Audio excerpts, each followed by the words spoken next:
Hi everyone, I am अभिषेक। पिछले video में हम लोग basics to draw ray diagrams तक कवर किए थे। इस वीडियो में उसी के आगे कुछ टॉपिक्स कवर करने वाले हैं। Let's start. First topic, image formation in concave mirrors. So concave mirrors के केस में हम लोग को इमेज फॉर्मेशन सीखना है। कुछ बेसिक सीखे थे रे डायग्राम्स बनाने के लिए, उन्हीं को अप्लाई करके हम लोग अलग-अलग पोजीशंस पे कॉनकेव मिरर के आगे ऑब्जेक्ट्स को रखेंगे और उनका इमेजेस बनाने का कोशिश करेंगे। सो first case, when the object is at infinity, यानी कि मिरर से काफी दूर रखा है, ये हमारा फर्स्ट केस है। तो अगर एक कॉनकेव मिरर कंसीडर करें, आउटर सरफेस सिल्वर्ड होता था, इनर सरफेस रिफ्लेक्टिंग सरफेस की तरह इस्तेमाल करते थे। This is the principal axis, pole, focus, centre of curvature.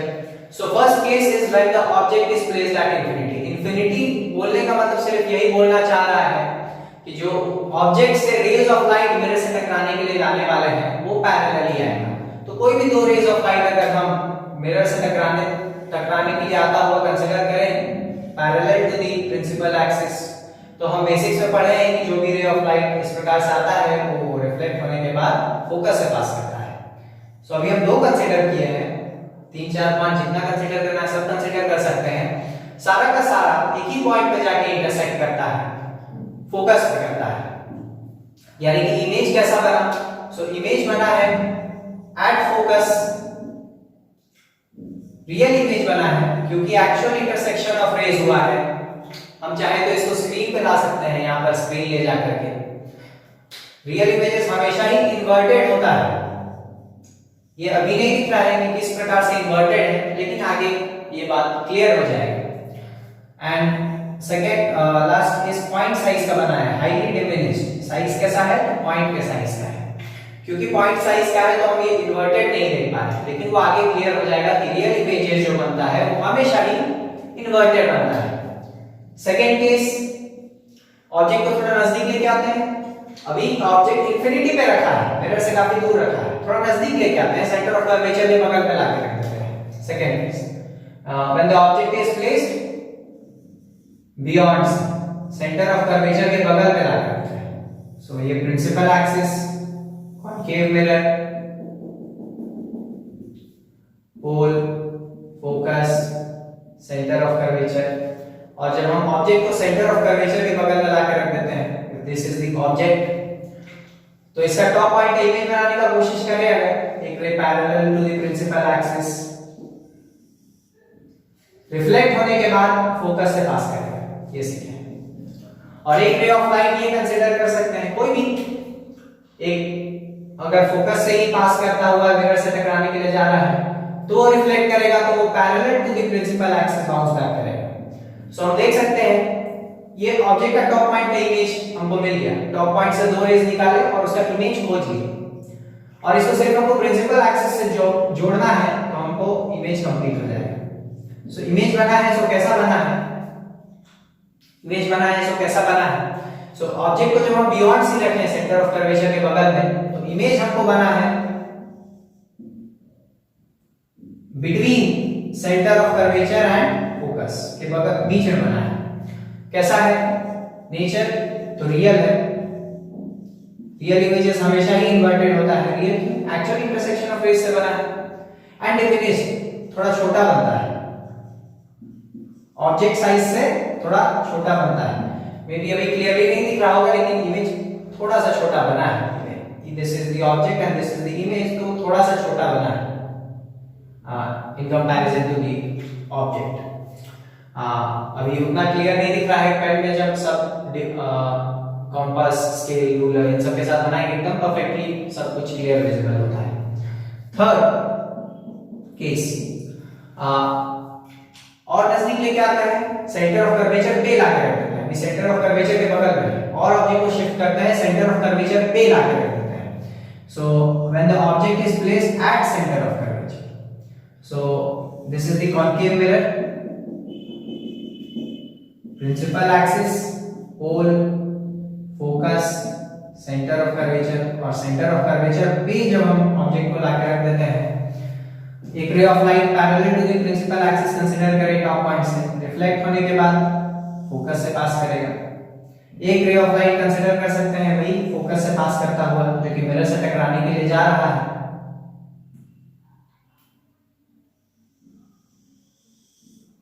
वो रिफ्लेक्ट होने के बाद parallel to the principal axis आएगा। सो इस केस में जो इमेज बनेगा ये टॉप पॉइंट का इमेज है, और इस केस में जो इमेज बनेगा वो कैसा बना, तो जब ऑब्जेक्ट को हम सेंटर ऑफ कर्वेचर पे रखें तो इमेज कैसा बना है, इमेज भी सेंटर ऑफ कर्वेचर पे ही बनेगा, रियल बनेगा। ये नेचर है, क्यों एक्चुअल इंटरसेक्शन ऑफ रेज हुआ है। रियल इमेजेस हमेशा ही इन्वर्टेड होता है, और अभी क्लियर भी हो गया होगा इन्वर्टेड का मतलब ऑब्जेक्ट अगर ऐसा है तो इमेज ऐसा है, उल्टा। एंड साइज कैसा है, तो जितना साइज ऑब्जेक्ट का है एग्जैक्टली सेम साइज का इमेज बनता है। सो ये तीन केस हो गया। नेक्स्ट अभी ऑब्जेक्ट को हम और नजदीक लेके जाते हैं। पहले इंफिनिटी पे रखे थे, उसे थोड़ा नजदीक लेके आके सेंटर ऑफ कर्वेचर के बगल में लाके रख दिए। अभी और थोड़ा नजदीक लेके जाते हैं और सेंटर ऑफ कर्वेचर के फोकस के बीच में रख देते हैं। So fourth case, when the object is placed between center of curvature and focus, तो इमेज कैसा बनता है। सो कॉन्केव मिरर कंसीडर करें। This is the principal axis, pole, focus, center of curvature। अगर object between centre of curvature and focus रखा है, so top point से दो रेज निकालते हैं, एक parallel to the principal axis, ये रिफ्लेक्ट होगा तो फोकस से पास करेगा, एंड वन जो फोकस से अगर पास करे तो रिफ्लेक्ट होने के बाद parallel to the principal axis आएगा।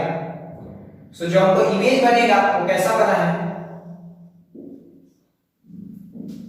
इमेज बना है वो कैसा बना है, तो इमेज जो है वो जब सेंटर ऑफ कर्वेचर पे रखें तो सेंटर ऑफ कर्वेचर और फोकस के बीच में रखें बिटवीन सी एंड एफ, तो हम देखें कि इमेज जो बना है वो beyond C, centre of curvature के बगल में बन रहा है।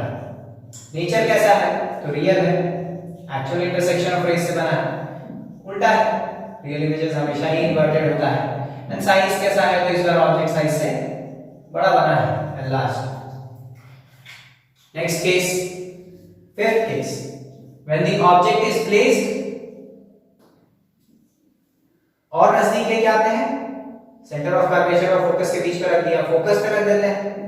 सो when the object is placed at focus, so concave mirror consider करें, पोल, फोकस,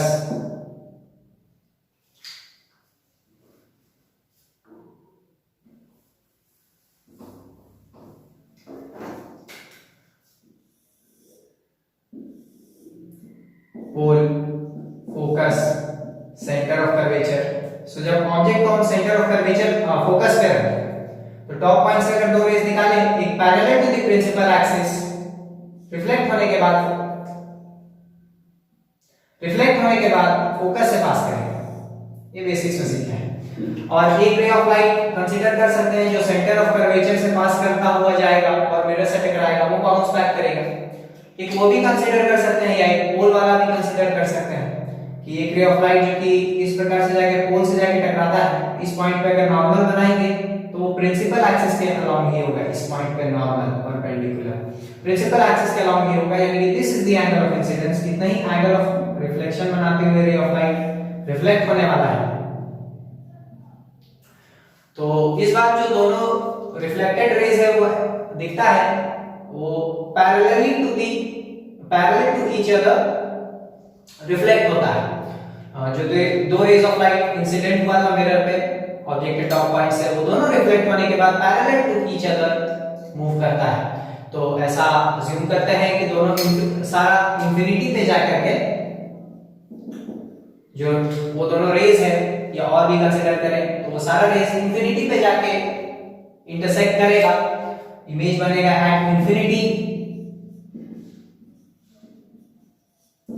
रियल बनेगा क्योंकि एक्चुअल इंटरसेक्शन ऑफ रेज होगा। रियल इमेजेस हमेशा ही इन्वर्टेड होता है, एंड हाईली एनलार्ज्ड, काफी बड़ा बनेगा, काफी बड़ा बनेगा, हाईली एनलार्ज इंफिनिटी पे जाके जब प्रिंसिपल एक्सिस से जॉइन करेंगे उसको बहुत दूर पे, सो ऐसा अज्यूम करते हैं हाईली एनलार्ज बनेगा। And sixth case is the last, और ऑब्जेक्ट के नजदीक, ऑब्जेक्ट और नजदीक लेके जाते हैं मिरर के, फोकस और पोल के बीच में रख देते हैं, तो क्या होता है देखते हैं कि when the object is placed between pole and focus, अगर ले जाके रख दें तो क्या बनता है देखते हैं। This is the concave mirror, principal axis, pole, focus, centre of curvature, इन दोनों के बीच में ले जाकर रख दिए। टॉप पॉइंट से दो रेज कंसीडर करें, parallel to the principal axis, reflect होने के बाद फोकस से पास करेगा, और एक रे कोई भी कंसीडर कर सकते हैं कि कोई पोल पे ही जाके टकरा जाए, है पोल पे जाके टकरा जाए।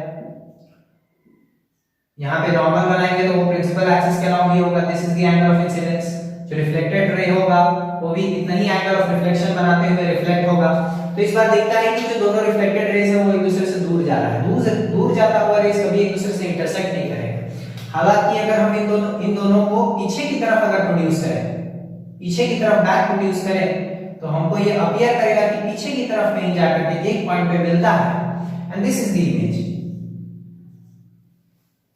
सो इस केस में जो इमेज बना है वो कैसा बना है, सो जब ऑब्जेक्ट को हम बिटवीन पोल एंड फोकस रखें कॉन्केव मिरर्स के केस में, सो इमेज जो बना है वो बिहाइंड द मिरर जाके बनता है, यानी कि मिरर के पीछे, बिहाइंड द मिरर। तो एक्चुअली नहीं बनता है क्योंकि एक्चुअली इंटरसेक्शन ऑफ रेज हुआ नहीं है, हम उसको स्क्रीन पे नहीं ला सकते हैं, बस अपीयर करता है कि मिरर के पीछे बनता है। वर्चुअल इमेज है क्योंकि एक्चुअल इंटरसेक्शन ऑफ रेज से नहीं हुआ है, वर्चुअल इमेजेस हमेशा ही डायरेक्ट होता है, डायरेक्ट मतलब जिस प्रकार से ऑब्जेक्ट है उसी प्रकार से इमेज, उल्टा नहीं हुआ है। एंड साइज कैसा है, तो एनलार्ज, बड़ा बनता है। सो ये टोटल केसेस, अलग अलग पोजीशंस पे हमको ऑब्जेक्ट को रख करके कॉन्केव मिरर्स के केस में रे डायग्राम स्टडी करना था। सारा केसेस को एक बार सम अप कर लेते हैं और थोड़ा सा इन्फरेंस लेते हैं कि इमेज फॉर्मेशन इन कॉन्केव मिरर्स हम क्या सीखने के लिए मिला। सो एक्चुअली में हम देखें कि जब ऑब्जेक्ट इंफिनिटी पे मिरर से काफी दूर रखा तो इमेज कैसा बना, जब ऑब्जेक्ट इंफिनिटी पे रखा तो इमेज कैसा बना, तो इमेज एक पॉइंट के साइज का बना फोकस पे, एक पॉइंट के साइज का बना फोकस पे। जैसे जैसे हम ऑब्जेक्ट को नजदीक लेके आए, नजदीक लेके आए, नजदीक लेके आए, नजदीक लेके आए, सी के बगल में रख दिए, सेंटर ऑफ कर्वेचर के बगल में, तो इमेज भी उस दौरान जैसे जैसे ऑब्जेक्ट को नजदीक लेके आ रहा है, ऑब्जेक्ट का साइज सेम है, ऑब्जेक्ट का साइज नहीं बदल रहा है, ऑब्जेक्ट का साइज वही है, लेकिन जैसे जैसे नजदीक बस लेके आ रहे हैं इंफिनिटी से, तो इमेज भी धीरे धीरे करके ऑब्जेक्ट की तरफ ही शिफ्ट हो रहा है और उसका साइज धीरे धीरे करके इंक्रीज करेगा। तो देखिए कि जब बियॉन्ड सी रखे थे तो बिटवीन सी एंड एफ बना और थोड़ा छोटा बना था, अभी और नजदीक लेके आए और सेंटर ऑफ कर्वेचर पे रख दिए हैं तो इमेज का साइज धीरे धीरे बढ़ता गया, वो ऑब्जेक्ट की तरफ शिफ्ट करता गया और सेंटर ऑफ कर्वेचर पे आ गया, दोनों का सेम साइज। अभी और नजदीक जैसे जैसे हम ऑब्जेक्ट को लेके जाएंगे, इमेज का साइज और टुवर्ड्स लेफ्ट शिफ्ट करेगा और टुवर्ड्स लेफ्ट शिफ्ट करेगा और ऑब्जेक्ट का साइज के बराबर सेंटर ऑफ कर्वेचर पे हो गया था, उससे भी अब बड़ा हो जाने लगेगा। ये केस कि जब सेंटर ऑफ कर्वेचर से भी आगे लेके गए तो इमेज जो सेंटर ऑफ कर्वेचर से भी बड़ा बनने लगा लेफ्ट शिफ्ट करके। देन जब फोकस पे ही ले जाके रख दिए तो इमेज बनने लगा इंफिनिटी पे, जब इंफिनिटी पे रखे तो फोकस पे पॉइंट साइज, जब फोकस पे ऑब्जेक्ट को रख दिए तो इमेज बनने लगा इंफिनिटी पे। एंड लास्ट केस जब पोल और फोकस के बीच में ही ले जाके रख दिए तो हमको एक वर्चुअल इमेज मिलने लगा behind the mirror. So concave mirrors के केस में हमको इमेज फॉर्मेशन में दोनों प्रकार के इमेजेस देखने को मिलता है, रियल भी और वर्चुअल भी।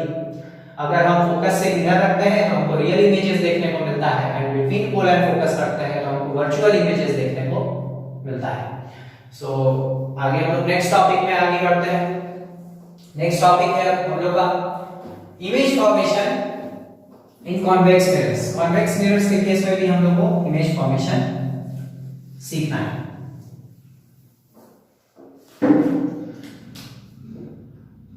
First case again, first case when the object is at infinity, object को जब हम इंफिनिटी पे रखे हैं, मिरर से काफी दूर रखे हैं, सो एक कॉन्वेक्स मिरर कंसीडर करें। इंफिनिटी पे रखने का बोलने का मतलब क्या होता है, सिर्फ पैरेलल रेज ऑफ लाइट लाना है ऑब्जेक्ट से, वही मतलब होता है पैरेलल रेज ऑफ लाइट आएगा। कोई भी रे ऑफ लाइट कंसीडर करें जो कि प्रिंसिपल एक्सिस टकराने के लिए आता है। This is the pole, focus, centre of curvature. So कोई भी रे ऑफ लाइट जो कि मिरर से parallel to the principal axis टकराने के लिए आता है, वो इस प्रकार से डाइवर्ज करेगा, बेसिक्स में पढ़े थे, सच दैट उसको बैक प्रोड्यूस करे तो वो फोकस से पास करेगा। अगेन ये भी इस प्रकार से डाइवर्ज करेगा कि अगर हम उसको बैक प्रोड्यूस करें तो वो फोकस से पास करेगा। दो के अलावा हम 3 4 5 जितना हम कंसीडर कर सकते हैं, सब का सब एक ही पॉइंट पे बैक प्रोड्यूस करने पे जाके मिलेगा। और हमको ये एक्चुअली में अपीयर कैसे करेगा, तो ये एक्चुअली में कॉन्वेक्स मिरर का प्रिंसिपल फोकस में इसी को कहा जाता है, जो कि डिफाइंड भी है कि एक ऐसा पॉइंट है कॉन्वेक्स मिरर के पीछे हमको लगेगा कि जैसे एक पॉइंट सोर्स ऑफ लाइट है जिससे अनगिनत रेज मेरी तरफ निकल के आ रहा है, इमर्ज कर रहा है। तो इमेज कैसा बना, when the object is placed somewhere at infinity, तो इमेज बना है at focus, फोकस पे बना है, एक्चुअल इंटरसेक्शन ऑफ रेज से नहीं बना है, बैक प्रोड्यूस किए हैं, तो वर्चुअल बना है। वर्चुअल इमेजेस हमेशा ही डायरेक्ट होता है, पॉइंट साइज का है तो दिख नहीं रहा है, size is point size highly diminished, तो दिख नहीं रहा है डायरेक्ट कैसे है। आगे देखिए कि वर्चुअल इमेजेस हमेशा ही डायरेक्ट होता है, कॉन्केव मिरर के एक केस में दिखा भी, ठीक है। सो नेक्स्ट केस हम लोग आगे बढ़ते हैं। अभी नेक्स्ट केस हम ऑब्जेक्ट को मिरर के कहीं सामने ले जाकर रख देते हैं, ऑब्जेक्ट को हम मिरर के कहीं सामने लाकर रखते हैं। This is the convex mirror,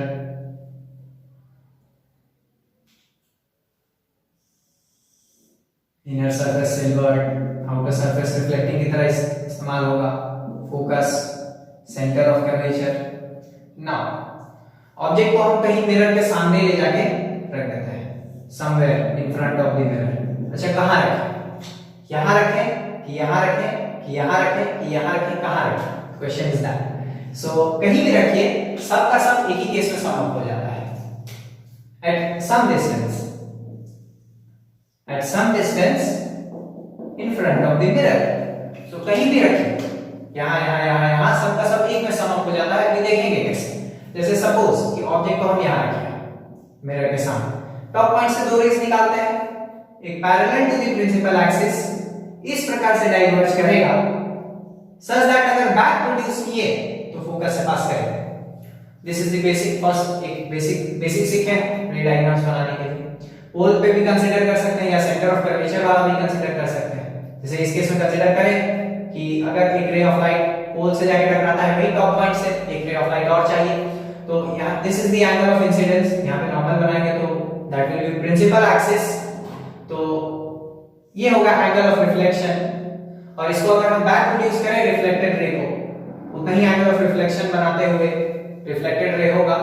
और उसको अगर हम बैक प्रोड्यूस करें तो दोनों बैक प्रोड्यूस्ड रेज कहीं यहां मिलता हुआ दिख रहा है, this is the image. So image कैसा बना है, when the object is placed at some distance in front of the mirror, तो इमेज कैसा बना है, तो इमेज बना है बिटवीन पोल एंड फोकस, पोल और फोकस के बीच में बना है, एक्चुअल इंटरसेक्शन ऑफ रेज नहीं हुआ है, सो वर्चुअल बना है, स्क्रीन पे नहीं ला सकते हैं। वर्चुअल इमेजेस हमेशा ही डायरेक्ट होता है, उल्टा नहीं होता है। एंड डिमिनिश, छोटा बना है, ऑब्जेक्ट साइज से छोटा बना है, डिमिनिश्ड। अभी बोले कि कहीं भी रख दीजिए सब एक में सम अप हो जाता है, तो थोड़ा नजदीक लेके जाते हैं ऑब्जेक्ट को, कहीं सपोज करते हैं कि यहां रखें, अगर यहां रखे होते सो इससे टॉप पॉइंट से दो रेज ऑफ लाइट निकालते हैं। एक तो यही हो गया parallel to the principal axis, इस प्रकार से रिफ्लेक्ट किया कि बैक प्रोड्यूस में फोकस से पास करेगा।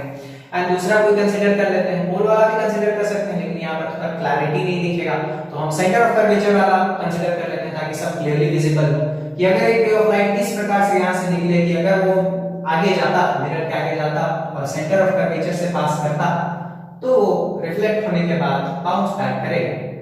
तो this is the point of intersection of the two produced rays और this will be the image. तो आप क्लियरली देख सकते हैं कि फर्क कहाँ है और क्यों सबको एक कैटेगरी में रखे हैं, क्योंकि ऑब्जेक्ट को यहाँ रखें चाहे यहाँ, इमेज तो बिटवीन पोल एंड फोकस बनता है, वर्चुअल बनता है, डायरेक्ट बनता है, डिमिनिश्ड ही बनता है। सो फर्क कहाँ है, फर्क यहाँ पर आया कि जैसे जैसे हम ऑब्जेक्ट को नजदीक लेके जा रहे हैं, बस ये फर्क देखने को मिलता है कि जब इंफिनिटी पे रखा तो पॉइंट साइज पर फोकस पे, और जैसे जैसे ऑब्जेक्ट को नजदीक लेके आ रहे हैं, ऑब्जेक्ट का साइज वही है, बस जैसे जैसे नजदीक लेके आ रहे हैं जो इमेज है वो भी टुवर्ड्स द मिरर बढ़ रहा है, उसका साइज धीरे धीरे करके बढ़ रहा है। सो जब ऑब्जेक्ट को यहाँ रखें तो कुछ इतना बड़ा बना, ऑब्जेक्ट को नजदीक लेके गए इमेज साइज और बढ़ गया। सो ये फर्क, बीच में थोड़ा लाइट का प्रॉब्लम हो गया था। सो यही दो केसेस हम लोग को कॉन्वेक्स मिरर्स के केस में सीखना था। अब हम लोग नेक्स्ट टॉपिक में आगे बढ़ते हैं, इंटेक्स क्वेश्चंस डिस्कस करेंगे एनसीईआरटी से। जो इंटेक्स ब्लॉक का पहला इंटेक्स क्वेश्चंस का फर्स्ट ब्लॉक है वो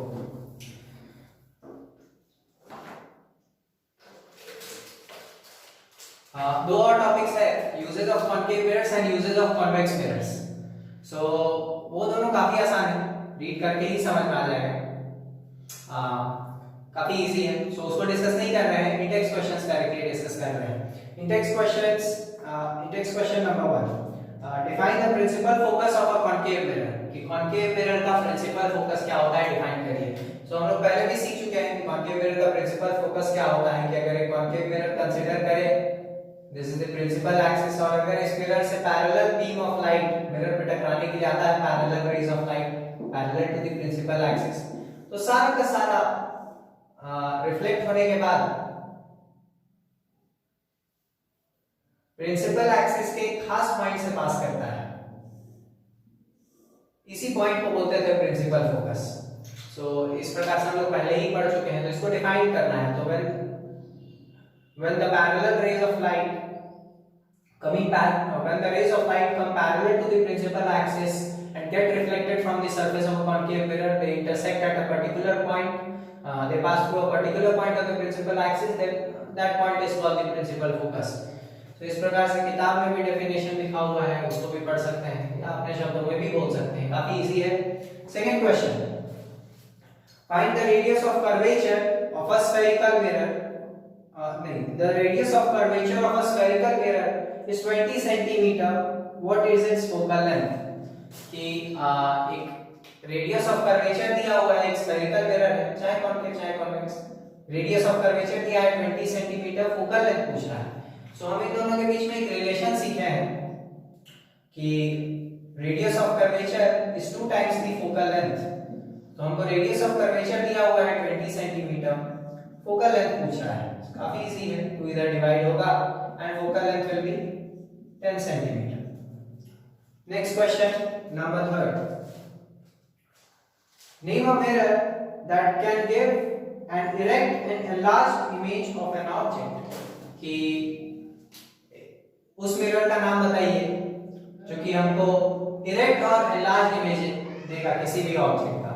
तो क्या क्या कंडीशन, इरेक्ट चाहिए एंड एनलार्ज्ड। सो हम जितना भी रे डायग्राम्स का केसेस कंसीडर किए हैं उनको अगर याद करने का कोशिश करें तो इस प्रकार का इमेज हमको कॉन्वेक्स कॉन्केव मिरर का जो लास्ट केस था, when the object was placed between pole and focus, तो उसमें हमको ये कंडीशन मिला था। Sixth case in the ray diagrams of concave mirrors, उसका सिक्स्थ केस में हमको ये बात देखने को मिला था। कौन सा केस था वो, कि जब कॉन्केव मिरर के सामने पोल और फोकस के बीच में अगर हम ऑब्जेक्ट को रखते हैं, सो इसका जो इमेज बनता था टॉप पॉइंट से अगर 2 रेज कंसीडर करें, एक parallel to the principal axis reflect करके फोकस, और एक पोल से जाके अगर टकराए तो उतना ही एंगल ऑफ रिफ्लेक्शन बना के जो रिफ्लेक्ट होगा, उतना ही एंगल ऑफ रिफ्लेक्शन बना के जो रिफ्लेक्ट होगा, जितना एंगल ऑफ इंसिडेंस है उतना ही एंगल ऑफ रिफ्लेक्शन होते हुए जो रे ऑफ लाइट रिफ्लेक्ट होगा, ये दोनों डाइवर्ज करता था। सो ये वाला जो केस था कि बैक प्रोड्यूस करने से मिरर के पीछे इमेज बनता था। सो यही एक केस है जिसमें हमको ऑब्जेक्ट का जो इमेज बनता था वो इरेक्ट भी मिलता था और एनलार्ज भी मिलता था। कॉन्वेक्स मिरर्स के केस में भी होता था, सारा इरेक्ट इमेजेस होता था, लेकिन सब डिमिनिश होता था, एनलार्ज नहीं होता था। सो यही वाला पूछ रहा है हमको, सिर्फ मिरर का नाम पूछा है, आंसर इज कॉन्केव, सिर्फ मिरर का नाम पूछा है, इतना कुछ भी नहीं पूछा है। And the fourth question, last one is, why do we prefer a convex mirror as a rear view mirror in vehicles? कि convex mirror को क्यों प्रेफर करते हैं as rear view mirrors in vehicles?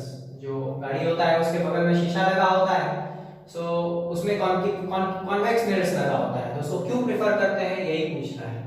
क्यों प्रेफर करते हैं? First reason is हमको erect images convex mirrors के केस में ही हमेशा मिलता है। कॉन्केव के केस में मोस्ट ऑफ द केसेस में इन्वर्टेड इमेज मिलता है, हमको पीछे आता हुआ गाड़ी उल्टा दिखाई पड़ेगा। So first reason is this, हमेशा ही कॉन्वेक्स मिरर्स के केस में हमको एक इरेक्ट इमेज मिलता है, यानी कि जिस प्रकार का ऑब्जेक्ट है सीधा दिखाई पड़ेगा मिरर में। So first reason is this. Second is कि जो कॉन्वेक्स मिरर है वो हमेशा ही डिमिनिश्ड इमेज देता है, यानी कि कोई भारी भरकम बड़ा गाड़ी भी आ रहा है अगर पीछे से ट्रक है तो उसको एकदम समेट करके छोटा इमेज बना के दिखा देगा। So second reason is this. Third is क्योंकि कॉन्वेक्स मिरर्स जो होता है वो बल्ज उसका आउटवर्ड्स होता है, बाहर की तरफ रिफ्लेक्टिंग सरफेस होता है आउटवर्ड्स। सो उसके कारण वो एक वाइडर फील्ड ऑफ व्यू देता है, यानी कि अधिक एरिया कवर करता है जो हम देख सकेंगे। Wider field of view, wider view देता है हमको in case in comparison to concave mirrors. बस इतना काफी है कि इरेक्ट इमेज देता है, काफी छोटा देता है एंड एक वाइडर फील्ड ऑफ व्यू हमको देता है ताकि हम बहुत बड़ा एरिया देख सकें, मतलब अधिक एरिया कवर करता है in case of concave mirrors. तो इसीलिए हम उसको रेयर व्यू मिरर के रूप में इस्तेमाल करते हैं इन व्हीकल्स, कि समेट करके बड़ा चीज को भी काफी छोटा इमेज के फॉर्म में दिखा देता है। लेकिन एक बात के लिए बस प्रिकॉशन रखना है कि उसमें हर गाड़ी के बगल में लिखा रहता है मिरर में, objects in the mirror are closer than they appear. So objects in the mirror are closer than they appear, तो इसका मतलब क्या है? बचपन में हम भी पढ़े थे रेगुलरली, उसको राइम की तरह याद किए थे, objects in the mirror are closer than they appear, लेकिन उसका मतलब नहीं पता था। तो इसका मतलब ये है कि ऑब्जेक्ट जितना नजदीक तो है, दिख तो रहा है काफी छोटा, लेकिन मिरर में वो उतना बड़ा ऑब्जेक्ट को जो मिरर में छोटा करके दिखाया जा रहा है उसके कारण हमको ऐसा अपीयर होता है कि जितना दूर ऑब्जेक्ट है मिरर में देखने के कारण वो उससे नजदीक होता है, यानी कि मे भी हमको लग सकता है कि पीछे जो गाड़ी आ रहा है वो थोड़ा दूर है, लेकिन एक्चुअली में हमसे सटा होगा, काफी नजदीक होगा। सो इस बात के लिए बस प्रिकॉशन रखना है। सो यही 4 इंडेक्स क्वेश्चंस है जो कि हमको डिस्कस करना था फर्स्ट ब्लॉक में। एक क्वेश्चन हम इनके अलावा डिस्कस करते हैं ताकि कॉन्सेप्ट क्लियर हो जाए। एक अच्छा क्वेश्चन है, can discuss that from the plane mirrors. So ऐसे ही एक जनरल क्वेश्चन कि अगर एक प्लेन मिरर कंसीडर करें, एक प्लेन मिरर कंसीडर करें और इस प्लेन मिरर के सामने एक ऑब्जेक्ट है, this is the object. So this is the object, plane mirror के सामने है, इसको कंसीडर करें। तो अभी अगर हम इस मिरर को, ऑब्जेक्ट का डिस्टेंस जो है वो मिरर से अभी है 25 सेंटीमीटर सपोज, और इस मिरर को अभी हम इस पोजीशन से थोड़ा 5 सेंटीमीटर शिफ्ट कर देते हैं, यानी कि this is the new position of the mirror जो कि डॉटेड दिखा रहे हैं, this is the new position of the mirror जो कि डॉटेड फॉर्म में दिखाए हैं, और इसको मिरर को हम 5 सेंटीमीटर से शिफ्ट किए हैं। सो हमको क्या क्वेश्चन है कि मे बी क्वेश्चन हो सकता है कि फर्स्ट क्वेश्चन कि अभी ऑब्जेक्ट और इमेज के बीच का डिस्टेंस कितना हो जाएगा, object and new image obviously mirror shift करने के बाद उनके बीच का डिस्टेंस कितना होगा, और जो दो इमेजेस बनेगा पहले और शिफ्ट करने के बाद उन दोनों इमेजेस के बीच में डिस्टेंस कितना होगा, डिस्टेंस बिटवीन दी इमेजेस। सो ये काफी आसान है, प्लेन मिरर्स का कॉन्सेप्ट हम सीखे हैं।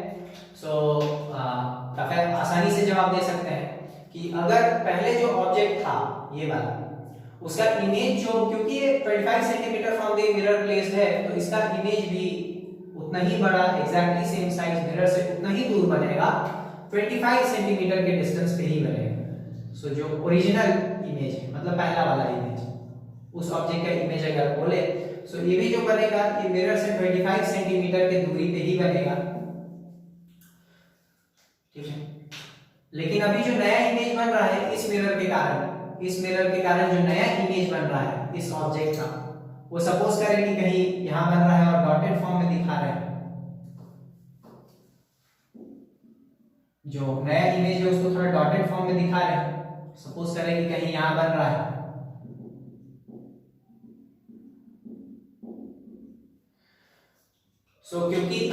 जो नया पोजीशन है मिरर का वो अभी ऑब्जेक्ट से 30 सेंटीमीटर की दूरी पर है। 25 प्लस 5 30 सेंटीमीटर की दूरी पर है object new position of the mirror से। सो इमेज भी इस मिरर से उस ऑब्जेक्ट का इमेज 30 सेंटीमीटर लंबा होगा। 30 सेंटीमीटर की दूरी पे इमेज भी बनेगा। ठीक है। और मिरर को कितना से शिफ्ट किया है 5 सेंटीमीटर। तो यहाँ आसानी से देख सकते हैं कि हमको फर्स्ट क्वेश्चन था distance between object and new image. So object और इमेज के बीच का डिस्टेंस कितना होगा, क्योंकि मिरर से इमेज ऑब्जेक्ट का डिस्टेंस फ्रॉम द मिरर हो गया 25 प्लस 5 30, इमेज भी उतना ही दूर बनेगा, तो उन दोनों के बीच का डिस्टेंस 60 सेंटीमीटर हो जाएगा। और distance between the two images क्या होगा, सो यहाँ देख सकते हैं फर्स्ट इमेज जो है वो previous position of the mirror से 25 सेंटीमीटर है एंड जो नया इमेज है उसका previous position of the mirror से अगर हमको डिस्टेंस पता हो जाए तो उसमें से अगर इस डिस्टेंस को हम घटा दें तो डिस्टेंस बिटवीन द इमेजेस हमको मिल जाएगा। सो जो न्यू इमेज है उसका प्रीवियस पोजीशन से कितना दूरी है, this distance is 5 centimetre, mirror को 5 सेंटीमीटर से घिसना है। सो जो नया इमेज है उसका पुराना पोजीशन से मिरर का this distance is 35 centimetre, 30 plus 5 and this is 25 centimetre. So ये डिस्टेंस चाहिए, डिस्टेंस बिटवीन द इमेजेस, जो कि होगा 35 सेंटीमीटर माइनस 25 सेंटीमीटर, 10 सेंटीमीटर।